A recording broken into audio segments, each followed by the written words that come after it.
গল্প বলতে লেগেছি, কোথায় যে পাবলিক ছিল বাবা, জায়গা দেওয়া যায় না জানেন। তখন এবার ওরা বলছে জাকির সাহেব এরই জন্য তো আপনাকে ভালোবাসি, আপনার ট্যালেন্ট আছে। বলে কি? বলে শালা ভাঙা মাহফিলকে চাঙ্গা করে দিলেন আপনি। মানে বুঝতে পারছেন ওখানে আমার ক্যালমা, মানে ভালো কথা বললে শুনবে না তো, এই হচ্ছে ব্যাপার। তো এরই লেগে মৌলবীদেরকে বললো ক্ষমা চেয়ে নিলাম, ভাই তোমরা দুঃখ করিও না, তোমরা তো পয়সা দিবে না, দিবে ওরা, আমাদেরকে খুশি করতে হবে, বুঝলেন? তো এই হচ্ছে ব্যাপার। তো যাকে তো চিন্তার কোনো কারণ নেই, আমি আপনাদেরকে বলবো না আমি কালেকশন বক্তা নই, কারণ বলুন তো একসঙ্গে দুই নৌকায় পা দেওয়া যায় না, বুঝেছেন?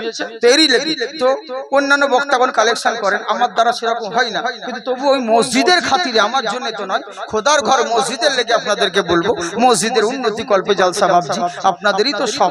অতএব এই আল্লাহর ঘরের জন্য আমাদের সকল যা কিছু নিয়ামত সবই আল্লাহই দিয়েছে, আল্লাহ দেয়নি বাবা? তো আল্লাহর ঘরের জন্য আপনাদেরকে গরদান দিতে দেব না, রক্ত দিতে বলবো না, সামান্য কিছু অর্থ মাল আপনাদেরকে দিতে বলবো, বেশি কিছু না, বুঝলেন? আর আমি ওরকম ভাবে বলতেও পারি না মা গো, ভাই গো, খালা গো, ফুফু গো, দাও গো, হয় না, বুঝলেন? তো তবু আপনাদেরকে বলবো, চাইলে তো সবাই দেয়, না চাইলে কি দেয়? এরই জন্য বলছি 5 জন ব্যক্তি 5000 দিবেন আপনাদের ব্যাপার, কিন্তু আমি চেয়েছি 5 জন ব্যক্তিকে শুধুমাত্র 2000 করে। নাই যোগ্য বাবা, যোগ্য ছেলে এখানে, যোগ্য